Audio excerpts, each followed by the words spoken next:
Good morning all of you. मैं Pushpendra Gurjar, discovery classes Jaipur YouTube channel में आपका हार्दिक अभिनंदन एवं स्वागत करता हूं। मित्रों, आज हम अध्ययन करेंगे भारत का भौतिक प्रदेश के बारे में, जो पिछली 3 क्लास इसके अंतर्गत हो चुकी हैं।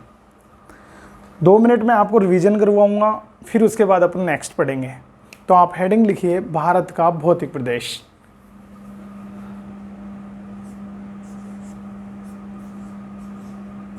भारत का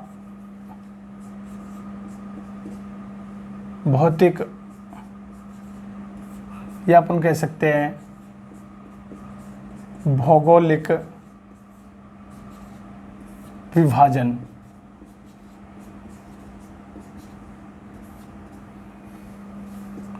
भारत का भौतिक या भौगोलिक विभाजन। मित्रों, भारत को भौगोलिक आधार पर कितने भागों में डिवाइड किया गया है? तो भारत को भौगोलिक आधार पर 5 भागों में डिवाइड किया गया है। कितने भागों में डिवाइड किया गया है?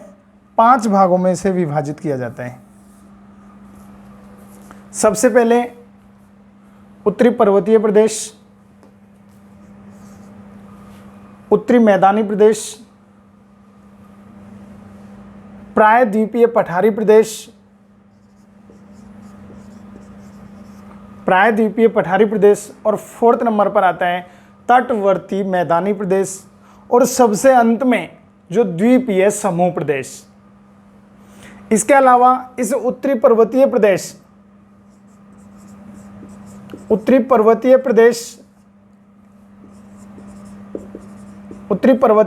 को भी हमने 3 भागों में डिवाइड किया। सबसे जो उत्तर में था वो ट्रांस हिमालय, फिर बीच में जो होता है उसको मध्य या मुख्य हिमालय, यह था ट्रांस हिमालय।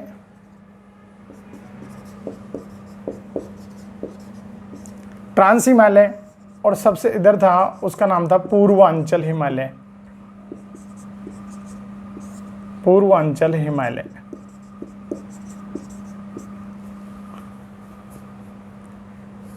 इस मुख्य हिमालय को भी हमने 3 भागों में डिवाइड किया। काराकोरम,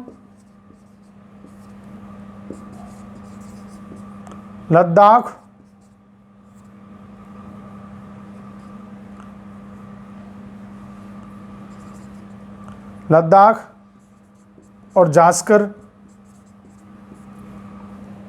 जास्कर श्रेणी, इसको हमने 3 भागों में डिवाइड किया। ग्रेट हिमालय, या इसी को महान हिमालय। नेक्स्ट था लघु या मध्य या फिर शिवालिक हिमालय,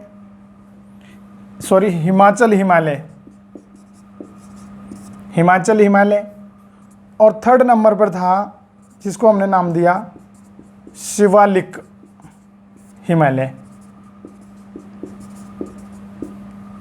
मित्रों, इसके अंतर्गत एक चीज मैं बताना भूल गया था, वो मैं बता देता हूं आपको कि इन पर्वतीय प्रदेशों को, ट्रांस हिमालय को, मुख्य हिमालय को, पूर्वांचल हिमालय को, या फिर काराकोरम, लद्दाख, जास्कर, मुख्य हिमालय के पार्ट, ग्रेट हिमालय, लघु हिमालय, शिवालिक हिमालय, इनको डिफरेंस, जो इनको जो अलग करने वाली जो रेखाएं, उनके बारे में मैं आपको बता देता हूं।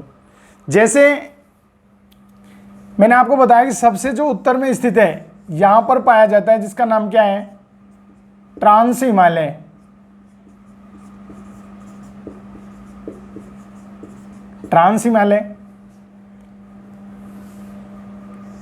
फिर मुख्य हिमालय के जो पार्ट थे, इसमें यहां पे ग्रेट हिमालय, या इसी को अपन कह सकते हैं महान हिमालय। इसके नीचे था 2nd नंबर पर, जिसको हमने नाम दिया लघु हिमालय, और सबसे लास्ट में जो था, जिसका नाम था शिवालिक हिमालय। क्या था? शिवालिक हिमालय। सबसे ऊपर ट्रांस, फिर मुख्य हिमालय के पार्ट है ये, ग्रेट हिमालय, लघु हिमालय और शिवालिक हिमालय। इनको अलग अलग पृथक किया जाता है। तो ट्रांस हिमालय को ग्रेट हिमालय से, ट्रांस हिमालय को और ग्रेट हिमालय से जो अलग किया जाता है, यहाँ पे जो पाया जाता है उसे अपन बोलते हैं इंडो सांगपो सचर जोन। ये इंडो सांगपो सचर जोन किस किस को अलग करता है? तो ट्रांस को किसे? ग्रेट हिमालय से या महान हिमालय से अलग करता है। इंडो सांगपो सचर जोन, सबसे पहला तो ये आपको याद रखना है। किसको इसको अलग करता है? ट्रांस को ग्रेट हिमालय से अलग करता है, इंडो सांगपो सचर जोन के द्वारा अलग किया जाता है। इसके बाद सेकंड नंबर पर आता है जो इस ग्रेट हिमालय को और लघु हिमालय, ये ऊपर ग्रेट है, थोड़ा सा स्पेस कम रह गया है, ये कर देता हूं मैं, ये रहा। तो ऊपर ये ग्रेट हिमालय है और नीचे ये लघु हिमालय है। इन दोनों के बीच में जो पाया जाता है ये, इसको अपन बोलते हैं, या मैं लिख देता हूं, मेन सेंट्रल थ्रस्ट।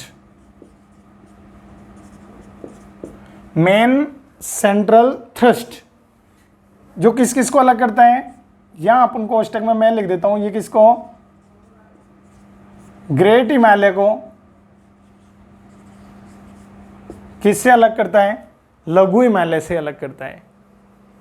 इसको अपन MCT भी बोल देते हैं, MCT, main central thrust. Next ये हो गया अपना सेकंड नंबर। इसके बाद आता है अपन थर्ड नंबर पे। ये जो है, ये लघु हिमालय को,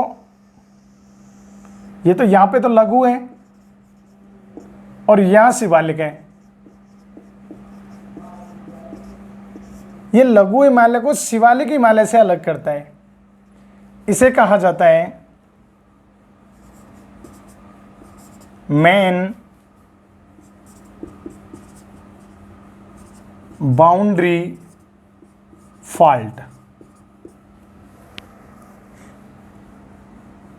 ये जो है किस किस को अलग करता है?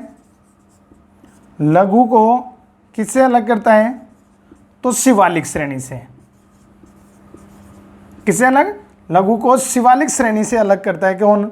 Main boundary fault. इसको हम लिख सकते हैं MB, मेन बाउंड्री थ्रस्ट करेंगे इसको हम, तो MBT। ये तो था MCT और ये है MBT, ये थर्ड नंबर। नेक्स्ट होता है ये शिवालिक श्रेणी, और यहां पर क्या है? तो उत्तरी भारत का मैदान। तो उत्तरी भारत के मैदान को शिवालिक श्रेणी से जो अलग करती है, उस पर्वतमाला को या उस जोन को हम क्या कहते हैं? तो फोर्थ नंबर पे इस जोन को कहा जाता है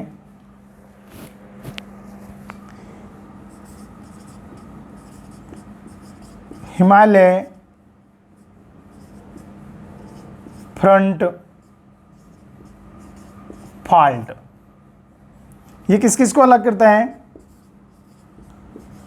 तो शिवालिक को किससे अलग कर रहा है? ये उत्तरी मैदान से।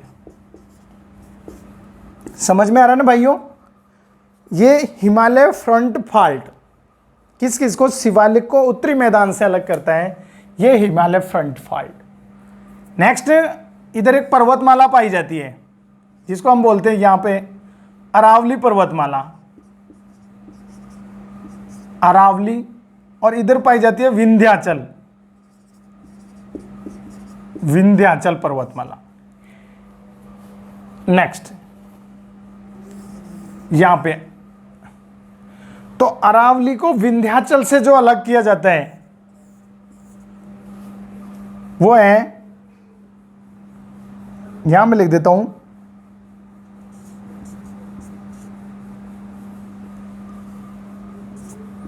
Great boundary fault. किस किस को? अरावली को विंध्याचल से जो अलग किया जाता है 5 नंबर, तो उसे कहा जाता है ग्रेट बाउंड्री फॉल्ट। देखो एक बार मैं रिवीजन कर देता हूं कि जो पर्वत श्रेणियां पाई जाती हैं इनके मध्य में एक जोन पाया जाता है जो दोनों को पृथक करता है। कौन सा जोन पाया जाता है? तो आपको याद रखना है कि ट्रांस हिमालय को ग्रेट हिमालय से जो अलग करता है, सबसे उत्तर में ट्रांस को ग्रेट से जो अलग करता है, ये ट्रांस हिमालय, यहां ग्रेट हिमालय। मैं लिख देता हूं, ट्रांस को, इसको अपन बोलते हैं ग्रेट हिमालय, ग्रेट हिमालय, और ये हो गया ट्रांस। तो ट्रांस को जो ग्रेट हिमालय से अलग करती है उसको तो अपन क्या बोलते हैं? Indo Tsangpo suture zone. Trans को ग्रेट हिमालय से अलग किया जाता है। सेकंड नंबर पर आती है ग्रेट हिमालय को लघु हिमालय से जो पृथक किया जाता है। ये जो जोन पाया जाता है इसे क्या कहा जाता है? एमसीटी या मेन सेंट्रल थ्रस्ट। ग्रेट को लघु से अलग किया जाता है, या वृहद हिमालय को मध्य हिमालय से या हिमाचल हिमालय से अलग किया जाता है। नेक्स्ट थर्ड नंबर पर आता है कि लघु हिमालय को शिवालिक श्रेणी से जो पृथक किया जाता है, लघु हिमालय को शिवालिक श्रेणी से जो पृथक किया जाता है, ये लघु हिमालय और शिवालिक श्रेणी, इसको अपन क्या बोलते हैं? Main boundary thrust, MBT। लघु को शिवालिक से अलग किया जाता है। और फोर्थ नंबर पर आता है कि शिवालिक श्रेणी को उत्तरी भारत के मैदान से जो अलग किया जाता है। किस किस को? शिवालिक श्रेणी को उत्तरी भारत के मैदान से जो पृथक किया जाता है उसे अपन किस नाम से जानते हैं? हिमालय फ्रंट फॉल्ट, या कह सकते हैं HFF, Himalaya front fault. Shivalik को उत्तरी मैदान से अलग किया जाता है। इसके अलावा नेक्स्ट होती है अरावली को विंध्याचल पर्वतमाला से जो अलग किया जाता है उसको बोलते हैं main great boundary fault. Aravalli को विंध्याचल से अलग किया जाता है ग्रेट बाउंड्री फॉल्ट के द्वारा। तो आप इसको अपने मोबाइल में आप स्क्रीनशॉट ले सकते हो। इसके बाद अपन नेक्स्ट पढ़ेंगे आगे का। तो कल जो अपना टॉपिक चल रहा था वो सेकंड नंबर उत्तरी पर्वतीय प्रदेश चल रहा था, और उत्तरी पर्वतीय प्रदेश के अंतर्गत अभी तक हमने अध्ययन किया था कि संरचना के आधार पर उत्तरी पर्वतीय प्रदेश को 4 भागों में डिवाइड किया गया है। किसके आधार पर मित्रों? संरचना के आधार पर। संरचना के आधार पर कौन कौन से भागों में डिवाइड किया गया है? तो पहला जो भाग था वो भाबर प्रदेश, सेकंड नंबर पे था तराई प्रदेश, थर्ड नंबर पे जिसका हमने डिवाइड किया वो बांगर प्रदेश, और फोर्थ नंबर पर जिसको विभाजित किया जाता है या जिसका नाम है तो वो था खादर प्रदेश। जो भाबर प्रदेश है वो भाबर प्रदेश हिमालय के दक्षिण में, जस्ट दक्षिण में पाए जाते हैं। और भाबर प्रदेशों की जो विशेषता है वो आपको याद रखनी है कि भाबर प्रदेश में जो नदियां हैं वो सतह पर अदृश्य हो जाती हैं, यानी सतह पर नदियां दिखाई नहीं देती। क्यों नहीं दिखाई देती? क्योंकि वहां पे कैल्शियम कार्बोनेट के पिंड पाए जाते हैं जिन्हें हम हमारी लोकल भाषा में कंकड़ कहते हैं। वो जो कंकड़ पाए जाते हैं उन कंकड़ों के अंदर प्रवेश कर जाती है और सतह पर अदृश्य हो जाती है। इसके अलावा नेक्स्ट सेकंड नंबर पर आता है तराई प्रदेश। तो तराई प्रदेश के अंतर्गत नदियां पुनः सतह पर बहना प्रारंभ कर देती है और उस प्रदेश में आकर के वहां पे दलदली भूमि पाई जाती है। उत्तर प्रदेश, बिहार, इन राज्यों में वहां पे चावल, गेहूं, गन्ना आदि का उत्पादन प्राप्त किया जाता है। और नेक्स्ट 3rd नंबर पर आता है जिसको अपन बोलते हैं बांगर प्रदेश। क्या बोलते हैं? बांगर प्रदेश। बांगर प्रदेश की क्या विशेषता थी? बांगर प्रदेश की विशेषता थी कि जो बांगर प्रदेश है वो प्राचीन जलोढ़ मिट्टी से निर्मित मैदान होते हैं। कैसी मिट्टी से? प्राचीन जलोढ़ मिट्टी से निर्मित मैदान होते हैं। और जो खादर प्रदेश होते हैं लास्ट में 4th नंबर, वो नवीन जलोढ़ मिट्टी से निर्मित मैदान होते हैं। तो सबसे ज्यादा उत्पादन की दृष्टि से जो इंपॉर्टेंट होते हैं वो खादर के मैदान होते हैं। संरचना के आधार पर और एक था प्रादेशिक आधार पर। संरचना के आधार पर 4 थे। भाबर प्रदेश,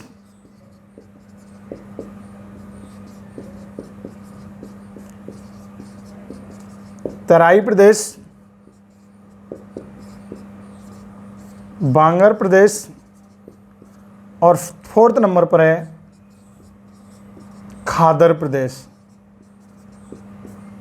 मित्रों, कल हमने उत्तरी मैदानी प्रदेश के बारे में अध्ययन किया और उत्तरी मैदानी प्रदेश को 2 भागों में डिवाइड किया, संरचना के आधार पर और प्रादेशिक आधार पर।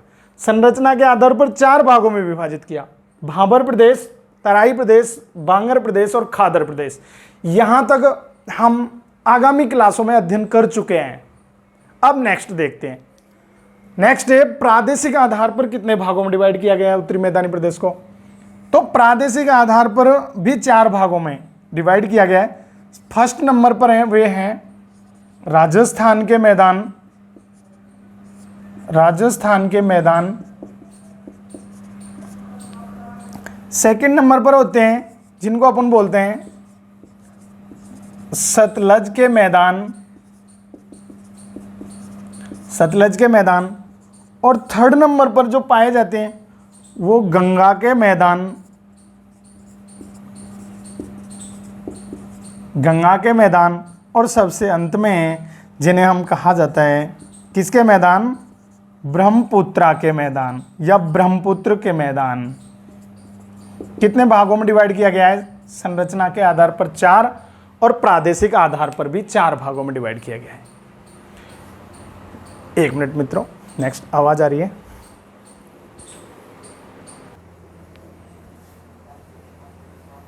अब देखिए मित्रों आगे, तो एक एक का अध्ययन करते हैं हम। सबसे पहले है राजस्थान के मैदान, फिर सतलज के मैदान और उसके बाद गंगा के मैदान और ब्रह्मपुत्रा के मैदान। तो मैं डायग्राम बना देता हूं, इस प्रकार से आपको मैप बनाना है। जब आप ज्योग्राफी पढ़ने बैठो तो मैंने आपको पहले ही बता दिया है कि रफ और पेंसिल आपके हाथ में होनी चाहिए। आपको मैप बनाते समय बिल्कुल कंजूसी नहीं करनी है अगर आपको ज्योग्राफी अच्छे से याद करनी है तो सबसे पहले देखो राजस्थान के मैदान। राजस्थान के मैदान 1st नंबर। देखो नाम से ही विदित हो रहा है कि राजस्थान के मैदान, इसका मतलब ये कहां स्थित है? राजस्थान के अंतर्गत स्थित है। राजस्थान के जो मैदान पाए जाते हैं, राजस्थान के मध्य से होकर के एक पर्वतमाला गुजरती है बीचों बीच से, जिसे उनको अपन क्या नाम से जानते हैं? अरावली पर्वतमाला। ये जो अरावली पर्वतमाला है राजस्थान के मैदानों को 2 भागों में डिवाइड करती है। इसके पश्चिम भाग में जो रेगिस्तानी मैदान पाए जाते हैं और इसके पूर्वी भाग में जो चंबल, बनास, बाणगंगा आदि नदियों के द्वारा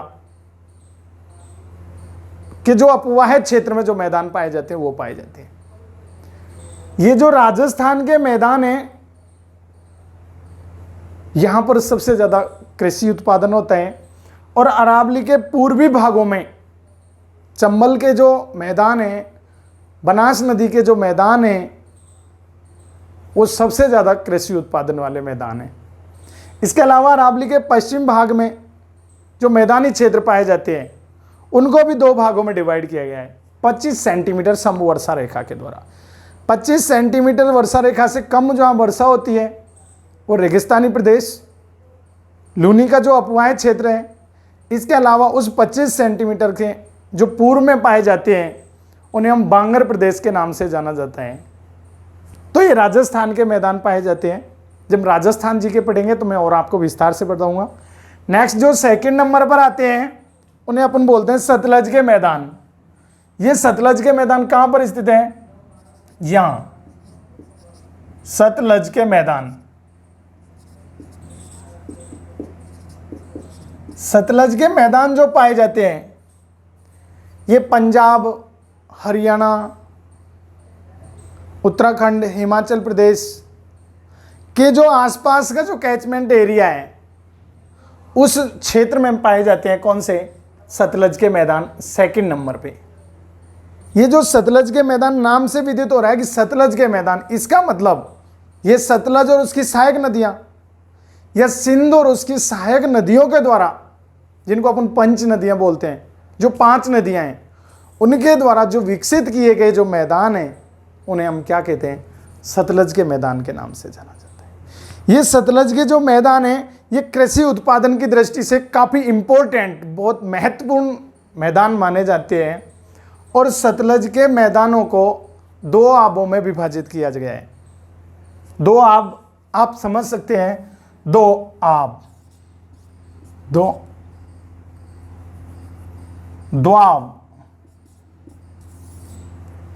ये द्वाब जो होते हैं या 2 आबों में विभाजित किया गया है। जैसे 2 आब पंजाब, पंजाब का मतलब क्या होता है कि 5 नदियों का जो समूह या उसके बीच का जो अपवाहित क्षेत्र है। 2 आब मतलब 2 नदियों के बीच का समूह, जो क्षेत्र होता है, कैचमेंट जो एरिया होता है, उसको अपन बोलते हैं 2 आब। इनको 2 आबों में विभाजित किया गया है। यहाँ पे कौन कौन से 2 आब पाए जाते हैं? जैसे आपने नदी पढ़ी होंगी, यहां लिख देता हूं मैं कौन कौन सी नदियां।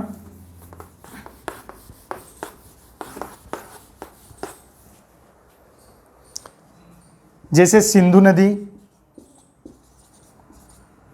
सिंधु नदी, इसके बाद में आती है झेलम नदी, नेक्स्ट आती है चेनाब नदी, फिर रावी नदी, व्यास नदी और सतलज नदी। कौन कौन सी नदियां पाई जाती हैं? सिंधु नदी, झेलम नदी, चेनाब नदी, रावी नदी, व्यास नदी और सतलज नदी। अब देखिए, इनके जो मध्य में जो दोआब पाए जाते हैं, इन दोनों के जो बीच में पाया जाता है, फिर इन दोनों के बीच में पाया जाता है, इनके मध्य पाया जाता है, यहाँ पाया जाता है और यहाँ पाया जाता है। इसको अपन बोलते हैं सिंधु सागर दोआब। सिंधु सागर दोआब, इन दोनों को बोलते हैं अपन चेज दोआब। यहां अपन बोला जाता है ये चेज दोआब, सिंधु सागर दोआब।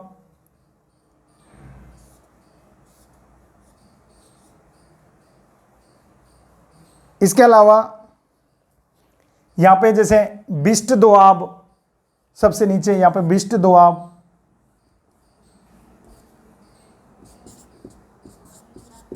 बिस्ट दोआब, यहां बारी दोआब, बारी दोआब और इन दोनों के बीच में जो पाया जाता है, चिनाब और रावी के बीच में जो पाया जाता है, उसको अपन बोलते हैं रचना दोआब। रचना दोआब। देखिए ये दोआब पाए जाते हैं। सबसे ऊपर होता है सिंधु सागर दोआब। ये जो सिंधु सागर दोआब पाया जाता है, ये सिंधु नदी और झेलम नदी के मध्य में जो दोआब पाया जाता है उसको अपन सिंधु सागर दोआब कहते हैं। चेज दोआब पाया जाता है, वो झेलम और चिनाब नदियों के जो मध्य में पाया जाता है उसे चेज दोआब के नाम से जाना जाता है। नेक्स्ट, चिनाब और रावी के बीच में तो रचना दोआब। रावी और व्यास के बीच में पाया जाता है वो बारी दोआब। और नेक्स्ट लास्ट में जो पाया जाता है व्यास और सतलज के बीच में, इसको अपन बोलते हैं विष्ट दोआब के नाम से जाना जाता है। मैं समझता हूँ आपको याद हो गया होगा, मेरे साथ साथ रिवीजन करोगे। सबसे पहले सिंधु सागर दोआब, फिर चेज दोआब, नेक्स्ट रचना दोआब, बारी दोआब और सबसे लास्ट में आता है बिष्ट दोआब। ये किसे विभाजित किया गया है? सतलज नदी का जो अपवाह क्षेत्र है या सतलज नदी के जो मैदान हैं उनको किस में विभाजित किया गया है? दोआबों में डिवाइड किया जाता है। नेक्स्ट थर्ड नंबर पर जो आता है ये है गंगा के मैदान। किसके मैदान? गंगा के मैदान। तो ये आपको याद हो गया होगा। सिंधु सागर दोआब किस किस को अलग करता है मित्रों? तो सिंधु नदी और झेलम नदी के मध्य का जो अपवाह क्षेत्र है, जो कैचमेंट एरिया है, उसको सिंधु सागर दोआब। चेज दोआब ये झेलम और चिनाब नदी के मध्य के दोआब को कहा जाता है। रचना दोआब ये चिनाब और रावी के मध्य के दोआब को कहा जाता है। बारी दोआब व्यास और रावी के बीच को कहा जाता है। और ये सतलज बिष्ट दोआब के नाम से जाना जाता है। नेक्स्ट जो थर्ड नंबर पर आता है जिसे अपन नाम से जाना जाता है गंगा के मैदानी प्रदेश।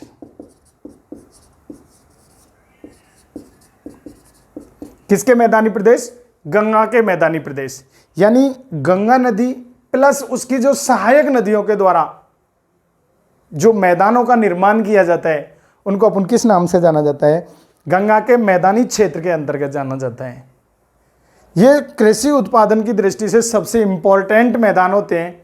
इनका जो विस्तार पाया जाता है गंगा के मैदानों का, इनका उत्तर प्रदेश, बिहार, पश्चिमी बंगाल, इसके अलावा उत्तराखंड आदि राज्यों में पाया जाता है कि इनका विस्तार गंगा के मैदानी प्रदेश का विस्तार पाया जाता है। कौन कौन से राज्यों में? उत्तर प्रदेश में, उत्तराखंड में, बिहार में और पश्चिमी बंगाल में किन मैदानों का निर्माण पाया जाता है? गंगा के मैदानों का विस्तार पाया जाता है। इन जो गंगा के मैदान हैं इनको विभिन्न प्रादेशिक नामों से भी जाना जाता है। जैसे दिल्ली के पूर्व में, कहाँ पर? दिल्ली के पूर्व में, दिल्ली के पूर्व में इनको कहा जाता है रोहिलखंड के मैदान। किसके मैदान? रोहिलखंड के मैदान। मतलब अलग अलग स्थानों पर अलग अलग नामों से जाना जाता है। दिल्ली के पूर्व में इनको रोहिलखंड के मैदान,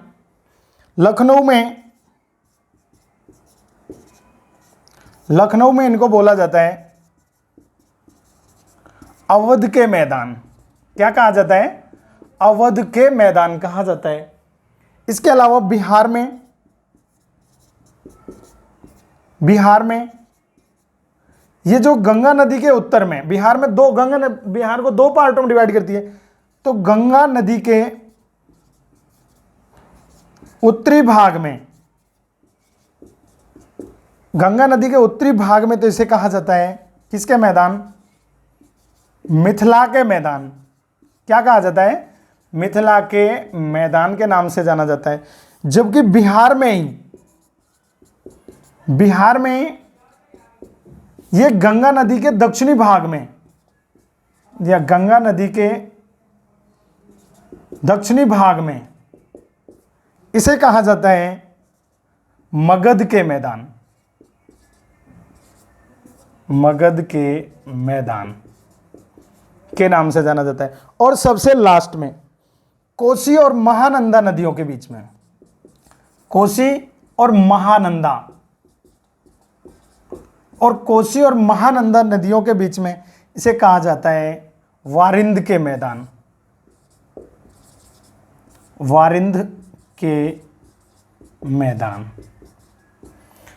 मित्रों, हमारा टॉपिक चल रहा है गंगा नदी के मैदानी प्रदेश या गंगा के जो मैदानी प्रदेश हैं, इनको हम दिल्ली के जो पूर्वी भाग में पाए जाते हैं, पूर्व में पाए जाते हैं, उनको तो हम कहते हैं कौन से मैदान, रोहिलखंड के मैदान के नाम से जाना जाता है।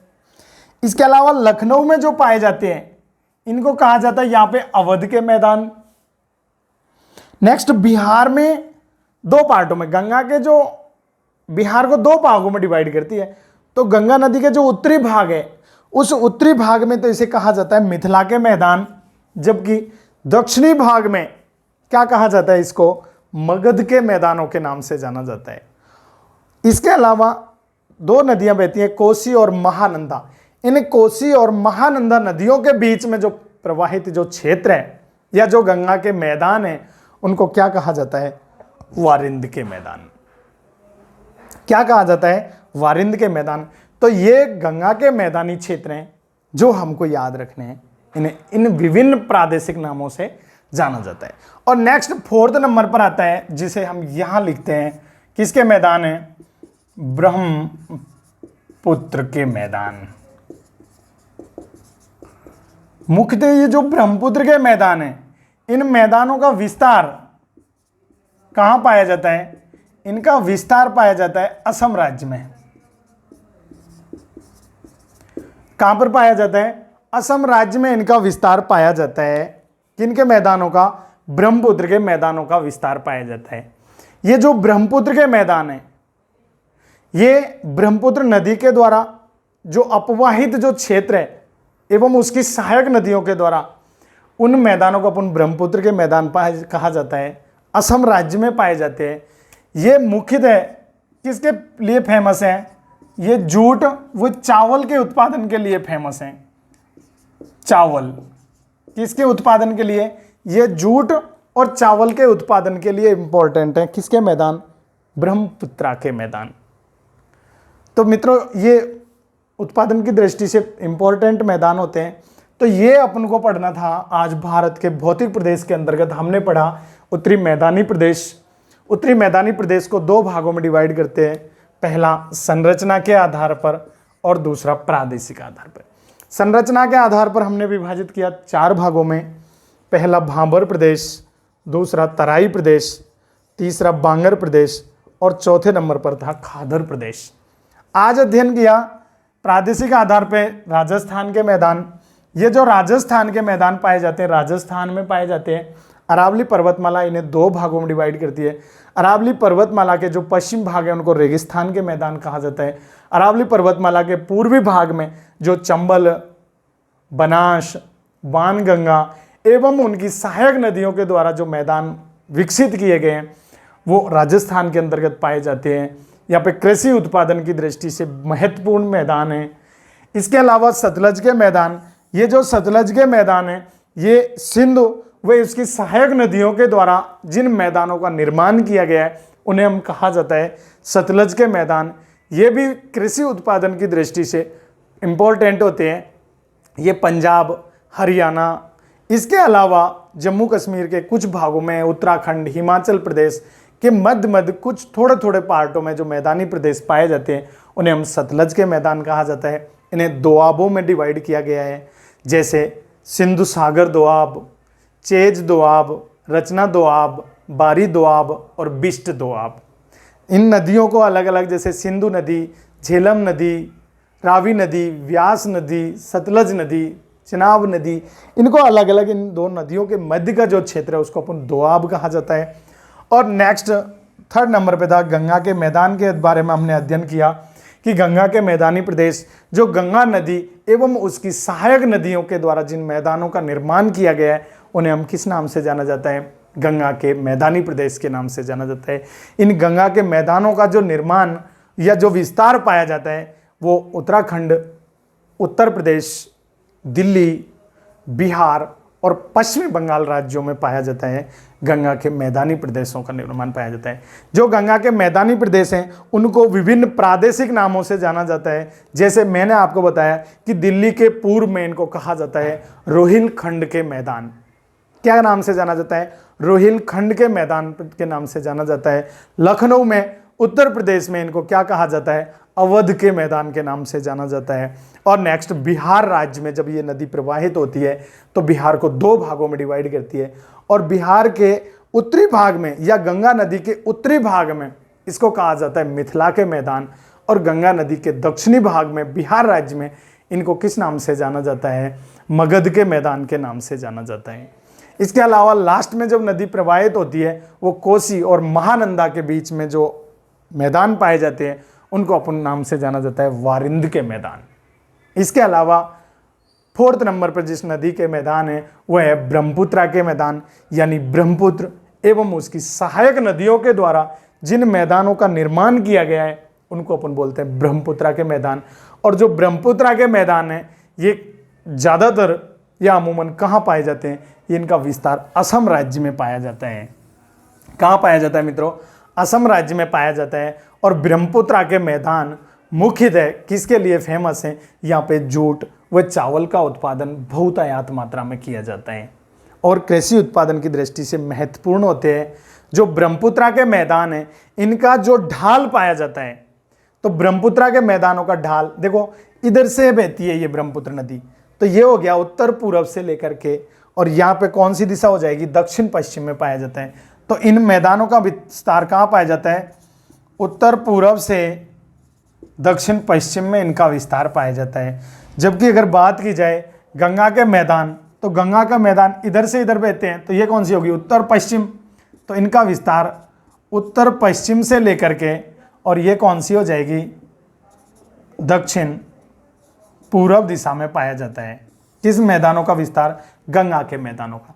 जबकि सतलज नदी और इसके मैदानों का विस्तार ये इस प्रकार से है, तो इनका विस्तार पाया जाता है उत्तर पूर्व से लेकर के, और ये हो जाएगा दक्षिण पश्चिम दिशा में इनका विस्तार पाया जाता है। किसके मैदान? सतलज के मैदानों का। बाकी राजस्थान के मैदान इम्पोर्टेंट हैं, जो राजस्थान का जब ज्योग्राफी पढ़ाएंगे उसके अंतर्गत आपको पढ़ाया जाएगा। तो ये था हमारा उत्तरी मैदानी प्रदेश। मित्रों, मैं समझता हूँ कि आपको अच्छे से याद हो गया होगा, और अगर आपको हमारी वीडियो अच्छी लगी हो तो आप हमारे YouTube channel discovery classes Jaipur को लाइक कीजिए, अपने फ्रेंड्स सर्किल में उसको शेयर कीजिए और बेल आइकन को दबाइए। जय हिंद, जय भारत।